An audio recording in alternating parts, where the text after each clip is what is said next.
Welcome to New Possibilities. I speak truth to power without fear. So I want to talk about this Antwon Rose tragedy in this live stream. And I want to thank people who are tuning in. Just bear with me a second.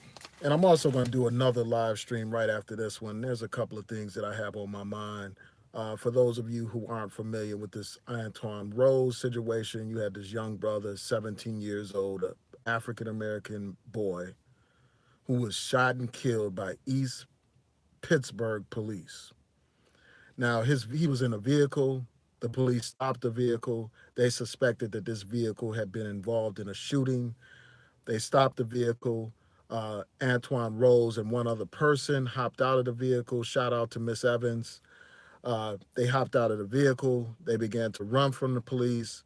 It's my understanding that one of the people that was running away got away from the police.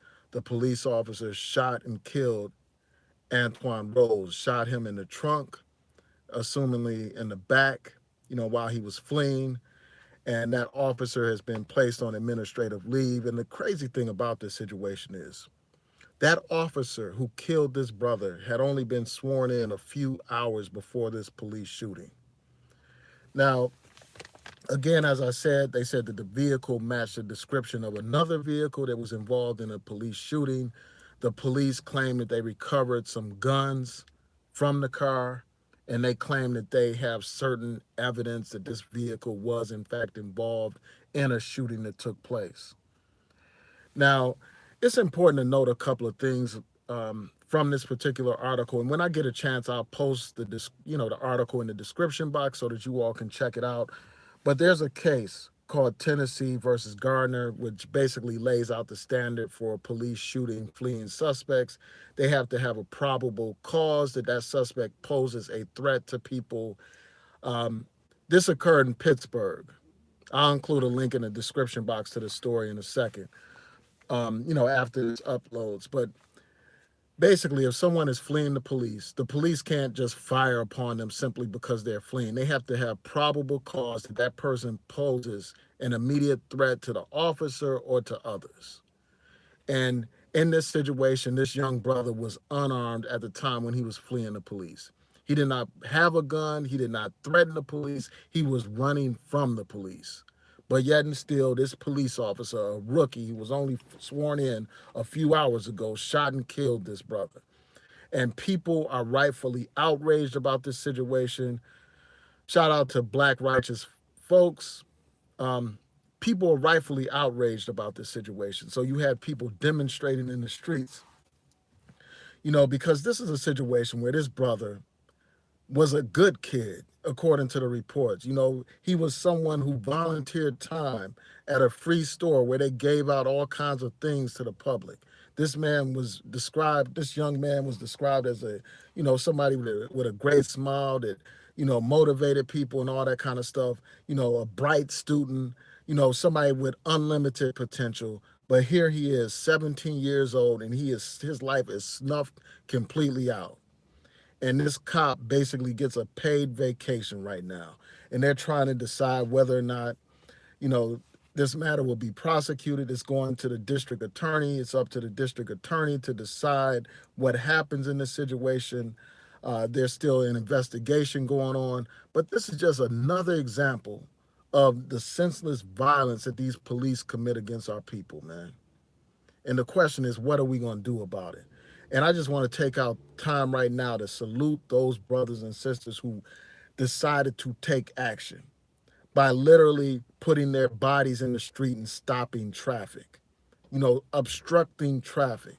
And I want to get into this. I'm going to talk about a few issues around this, and I'll go through your comments in a second in the chat room, because I'm really interested in what you all have to say. But I just have to get some thoughts off my mind about this situation. Horrible tragedy. And, I'm just glad that people are going beyond just talking about things. Too often here on YouTube, all people do is talk, all they do is entertain.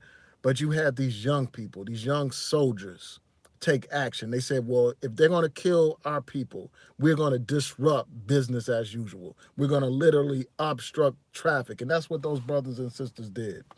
And that's what we have to do. The only thing that these people understand is violence and they understand money. If you affect them in those two ways, then that's the only way that you're going to have influence on the situation. I mean, you can also bring lawsuits and all that kind of stuff, but business, as usual, must be disrupted. If you impact their pockets by disrupting their business, that's one of the ways that we can affect change. One of the ways that we can affect change. And we need to think about systematic ways of putting pressure on these people to change their policies, putting pressure on these people to bring about justice for this situation where you got this young brother, only 17 years old. His life is gone in a blink of an eye. And we know how these situations turned out. We understand that often these police get away with murdering our people. Nothing happens. And, rarely are these people brought to trial. And when they are brought to trial, they get off. They get away with murdering our people. And I'm just afraid that that may happen here. They say that guns were found in the car. And when I hear stuff like that, I view it with suspicion. Now, it's possible that the police may have found guns in the car, and I'll get to that in a second, but we understand the history of these police. We understand the history of these police killing unarmed people and planting weapons on them to justify the killing of an unarmed black person. We know that police do this all the time. In Baltimore, there's a report of how these police actually ran around with toy guns so that they can plant those guns on suspects that they killed. If they killed an unarmed suspect, they would plant a gun on the scene in order to justify the killing of that suspect. I'll post a link in the description box when I get a chance to an article about this actual fact, about the situation in Baltimore. So I don't put anything past these police. I don't have any trust for these police. I don't have any confidence in these police. So when I hear a report of some guns being found, I view it with suspicion until I have actual facts to prove that those guns were actually found there. And even if those guns were found in that car, those two guns were found in the car. When those young men left that vehicle, they were unarmed. They weren't posing any kind of threat to the police. They weren't pointing any guns at the police. The police were not in danger at that point. And these police do not have a right to serve as judge, jury, and executioner. They don't have that right. That's why you have a court system set up, so that people can be brought before a jury, so that people can be brought before a judge and judged accordingly, based on facts and evidence after a trial. Not just some police officer who's only a few hours into the job being granted some license to kill black people. The hell with that. This is crazy, man. It's crazy. And we know that this happens all the time, man. And this is a cautionary tale, man. I don't know if this vehicle or this young man was involved in this situation where they say that there was some shooting that occurred. I don't know if that's the case or not, but it's a tragic situation all around. It could be a situation where he was in the car with the wrong people and something happened. Shout out to Psycho. It could be a situation where, he got into the vehicle after something happened and he didn't know what was going on. And that's like a cautionary tale about being around the wrong people. But my question is this: if this vehicle was actually involved in the shooting, why did the police let the driver go? Why isn't the driver facing any kind of charges right now if they were actually involved in the shooting? And where's the other suspect? Has that other suspect been apprehended? And if not, why not? If they found these guns in this car and they have proof that this driver was involved in a shooting and all that kind of stuff, why did they let him go? Why didn't they charge him with anything? That raises all kinds of suspicions to me. That makes me question whether or not these young men were actually involved in something, man. And, this whole situation just reminds me about how we have to advise our young people when it comes to dealing with these stinking cops, man. I mean, it's possible that even if they didn't run from the vehicle, the police would have killed those brothers, killed that brother anyway. We saw what happened where a young brother was sitting in a car and the police shot him before he could even have a chance to do anything, shot him. We saw what happened with Sam Dubose. We saw what happened to Philando Castile. So even if you're not running from these cops, they will shoot and kill black people and later ask questions. So it's possible that even if he didn't run, he would have got gunned down. But we got to stop running from these police, man. We got to stop putting ourselves in a situation where these people come up with all kinds of justifications. And I know that the first thing they're going to say is that they felt like these brothers were a threat. They felt like their lives were in jeopardy. They felt like there was an immediate danger because there had been a report of a shooting. They're going to use all that to justify the killing of this brother, man. And it would not shock me if no charges were filed, man. And that's where the people come in. We have to apply pressure on these people, man. You know, the people in Pittsburgh, they need to continue to keep up the pressure and continue to protest until there's justice. Even if this brother was involved in that alleged shooting or whatever, that doesn't justify the police action in this case. It doesn't give them a license to gun this brother down who was unarmed at the time. It doesn't give them a license to do that. The courts are the judge and the jury and the ones that will decide what the appropriate sentence or punishment should be for the alleged crime. So, yeah, it's just a tragic situation, man. And I've just had enough of it. I mean, it's like all the time we're hearing about these new incidents of police brutality. This stuff continues on with no end in sight. And we just have to do something about it, man. You know, but if these brothers were involved in police brutality, I mean, and this alleged shooting that took place, if they were in the hood and stuff like that, many of us are outraged about that. Many of us do actually take action, but I think that more of us need to have the same level of outrage have around these issues of police brutality, and many of us do.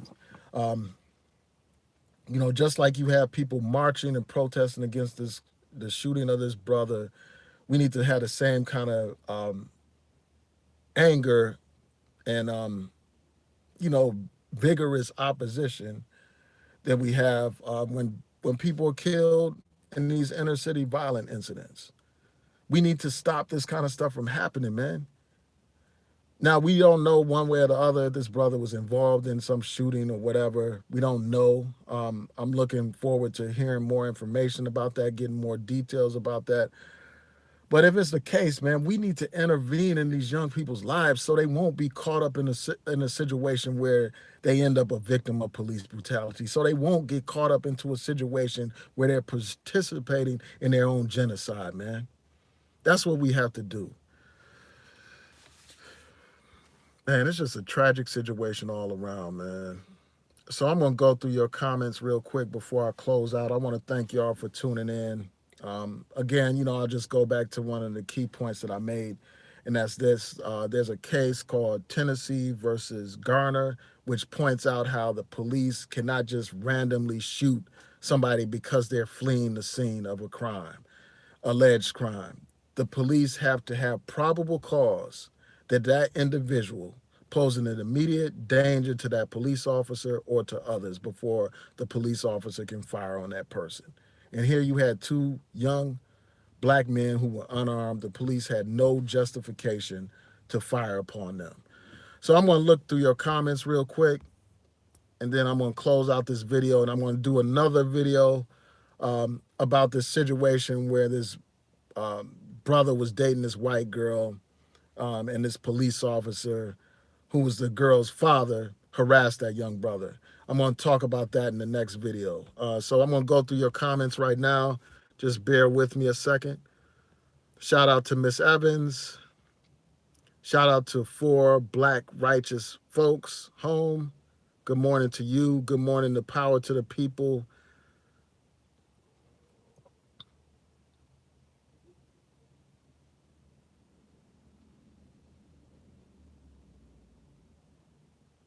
Also, information show said he's interested in doing a live stream with me. Yeah, I'm going to check out your channel. A couple of people mentioned your channel to me, so I'm going to look out at your channel, and I'll reach out to you. and we could talk about like what you want to do, like what kind of subjects you want to talk about or whatever. So I'll be in touch with you. I'll message you sometime today, and we could follow up and do something about that. We could do some kind of hangout, but I want to get more familiar with your material. But I'll definitely reach out to you.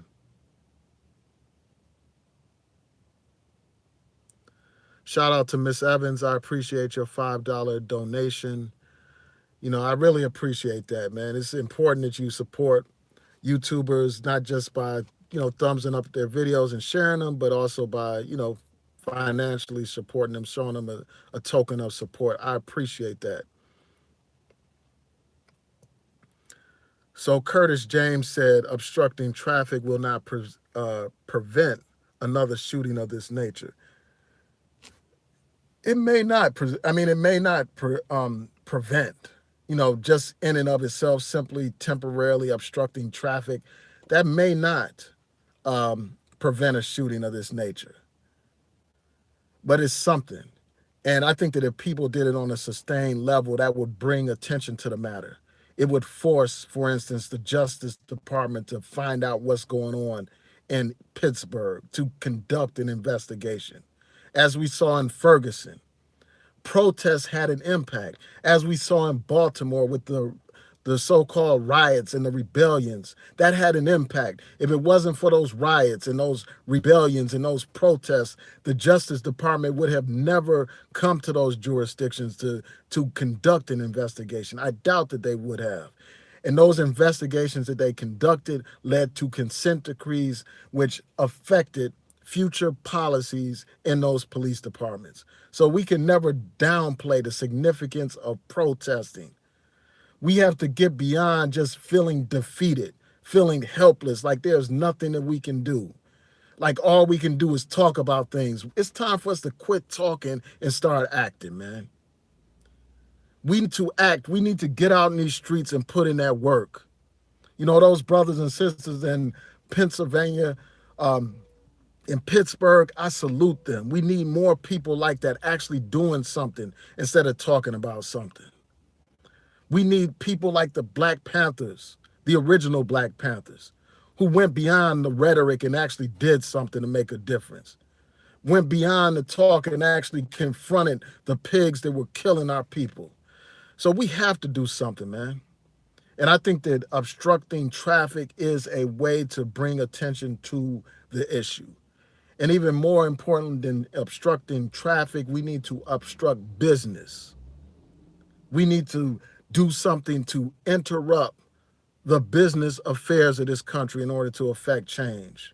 If you disrupt Wall Street, if you disrupt the profits of these corporations, they will have no choice but to act.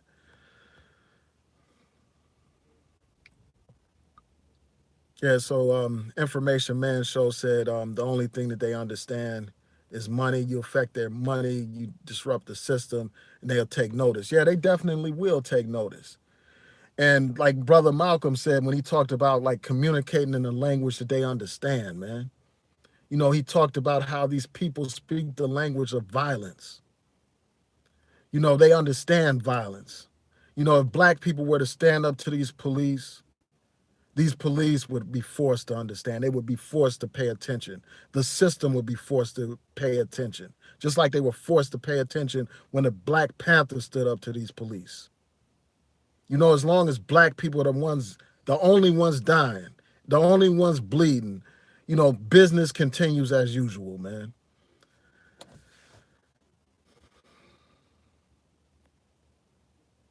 Yeah, we have to take power, man. They're not going to just concede it out of the goodness of their heart. We got to do whatever is necessary to end this situation, man.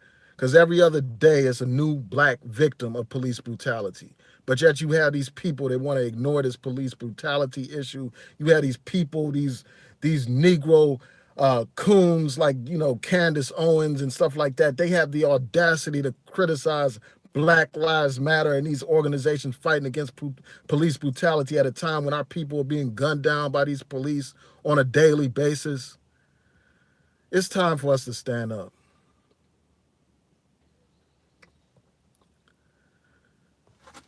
Yeah, and the thing is, like, that's a great point about him shooting them in the back, man. You know, it's like here you have these situations where you had these unarmed people running from the police and the police shoot them in the back. I mean, that by its definition seems like it's not a situation where somebody is posing a threat. They are running away from the police. They're not running towards the police. They're not trying to attack the police, but yet you got a police officer gunning down his brother, shooting him in the back. And then they say that there were some guns in the car. Again, I don't trust them. I don't believe them. Just like they tried to set up the situation involving Walter Scott. You know, they tried to say that he was trying to reach for a weapon or something like that, that he was resisting the officer. But when the video came out, we saw that that police officer killed that brother in cold blood. We know that these police lie all the time. So I don't trust a word that they say.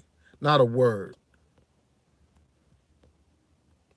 Shout out to my man Psycho.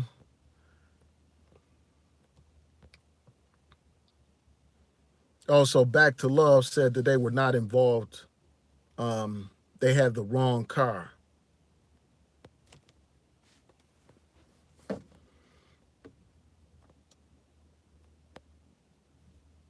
Just bear with me. I'm scrolling through your comments. Yeah, Back to Love said that one man was questioned and released. Exactly. Like, why are they going to release him if they supposedly were involved in a shooting, man? That just makes it clear how suspect this whole situation is.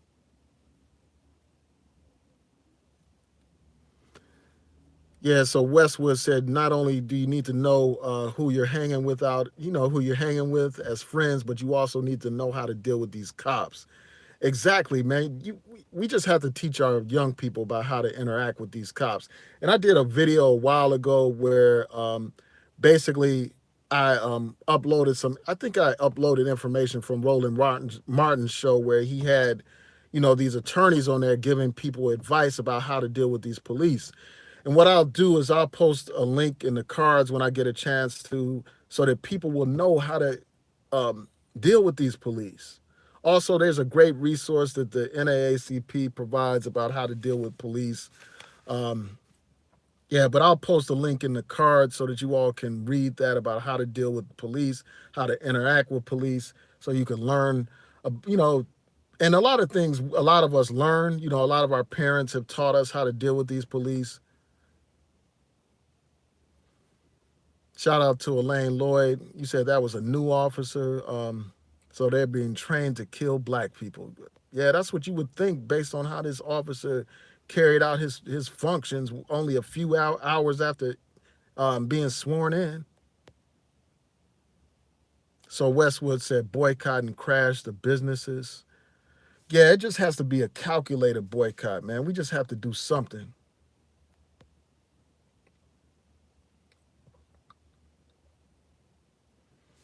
Yeah, so JoJo Jones said blacks are screaming justice or else and whites are screaming or else what? Wow. Yeah, I mean that's a good point because you had the Nation of Islam. They had a the Million Man March again, where they were saying justice or else. I'm waiting for the or else, man. I mean, you got all these incidents of police brutality, and there is no or else in sight anywhere.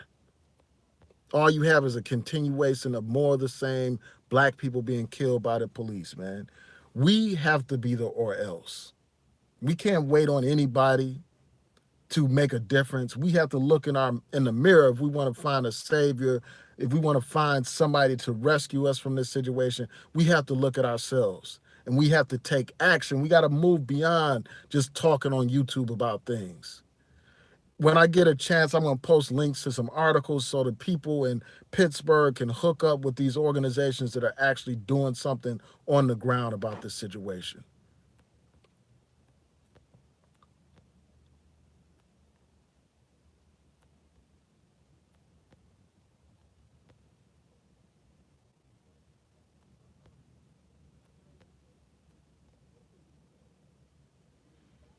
Yeah, some of these police are nothing but modern day slave patrols, as JoJo Jones pointed out, man.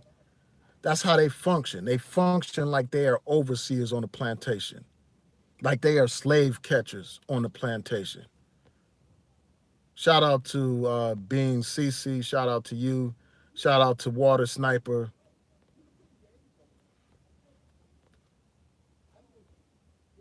So Back to Love said donate to Black Spot TV.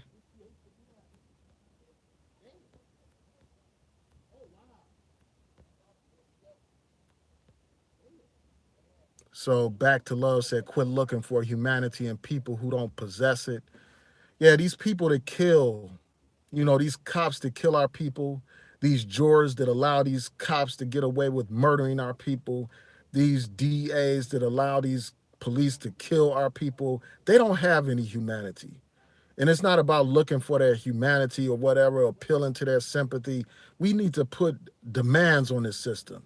We need to put them in a situation where they have no choice but to listen, not out of any kind of sense of consciousness, but out of a sense of need and obligation. Just like that bus company in Montgomery, Alabama, when the people held that boycott, they didn't decide to integrate those buses and to stop forcing black people to sit in the back of the bus. They didn't do that out of the goodness of their heart. They did that because the black community was destroying the Montgomery bus company financially. That's why they did it. That's why they did it, man. Because we put a demand on them. We forced them to make a difference. And that's what we need to do. And Curtis James made a good point about the Trump administration, referring to this police brutality question as a local issue, even though you have incidents of police brutality taking place all over this country on a regular and constant basis. But yet they want to dismiss this as some non-issue, as some local issue. And the fact of the matter is, this is a prime example of why these elections matter. A prime example of that. Because this Trump administration doesn't give a damn about police brutality. People want to tell you what Obama didn't do and this and that. But Obama's Justice Department investigated all these incidents of police brutality. The Obama administration entered consent decrees to end discriminatory policing practices. But here you have a Trump administration that doesn't care anything about that. And it's up to us to force their hand, to force them to do something about it. Not out of the goodness of their heart, but if we put pressure on them, political pressure, economic pressure, we can make a difference. Just like the immigrant community forced that man's hand. He was separating children from their parents. But because of all the backlash and the outrage, that man was forced to sign those papers, sign an executive order ending that practice, even though there's questions about whether or not he will continue to do it. But it's about pressure, putting pressure on these people, political pressure, economic pressure. Hold on one second, y'all. I got to go back through these comments. Shout out to Nagon11. Shout out to True Royal Family. Just bear with me a second, y'all. Okay. I'm just going back through the comments.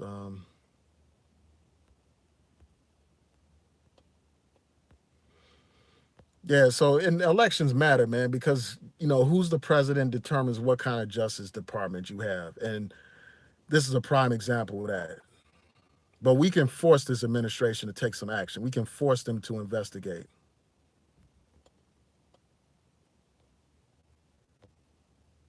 That's a good question, True Royal Family. Who's crying for our babies, man? Like this brother, this 17-year-old brother gunned down, man. He's just a year older than my daughter. And I'm just like, damn, man, a young person like in the prime of their life gunned down like that? Where's all the collective outrage about that? Where's all these media reports where you have all these people crying about that situation? Now, you do have some, liberals, some white liberals participating in these demonstrations against this incident of police brutality. All you have to do is go to the news reports.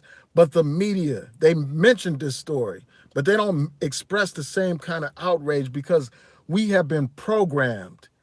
We have been desensitized to violence against black men in particular, black boys in particular. Desensitized. Just like Nazi Germany desensitized the German people to the genocide against the Jews. They tell you they found guns and automatically you're desensitized. They tell you that this, they were allegedly involved in some kind of shooting, and automatically you're desensitized and you're tuning out and moving on to the next story. That's a damn good question. Like, where's the outrage, man? For our babies.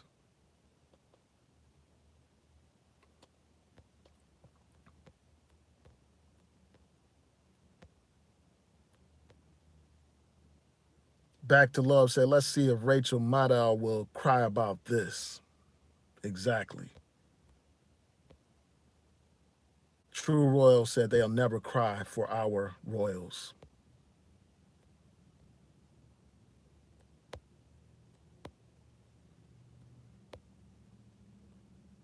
Thanks for tuning in, Miss Evans. I appreciate it. I know people have things to do.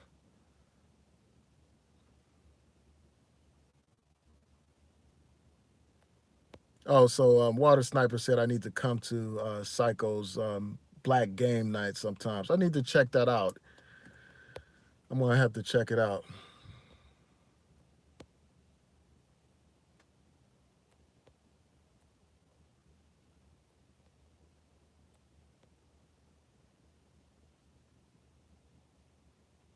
Somebody said if he was a child of an immigrant, maybe more people would care and he would be alive. Wow, man. That's deep. Hold on one second, y'all. It's hot in this car, but I don't want to open these windows because all that background noise is going to be in here.